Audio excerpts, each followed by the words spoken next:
The Slinky by Don Wolfso. In 1945, an engineer by the name of Richard James was hard at work in a Philadelphia shipyard. The U.S. Navy had hired him to invent a stabilizing device for its ships. When a ship is plowing through the waves at sea, it pitches and plunges and rocks every which way, and its navigational instruments do too.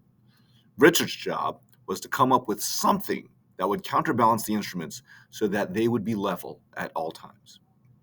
One day, Richard accidentally knocked a large experimental spring off a shelf. It should have just plopped to the floor. Instead, it walked down, crawled, really, coil by coil, end over end.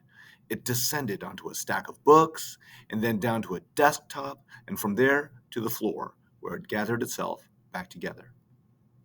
He tried it again and again. Each time the same thing happened. Fascinated with the strange spring, he showed his wife Betty what it could do. Together, they tried it out in all sorts of ways and in all sorts of places. A toy. Richard didn't think of it that way. Betty did. She was the one who realized that what her husband had invented was a terrific toy.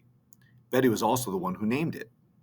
At first, all sorts of names came to mind. Finally, she came upon what she believed was the perfect word to describe the new toy: Slinky. Before long, Richard and Betty were able to start their own company. Within a few years, they were millionaires. As for Slinky, 250 million have been sold to date. Slinky's sales are as strong today as ever.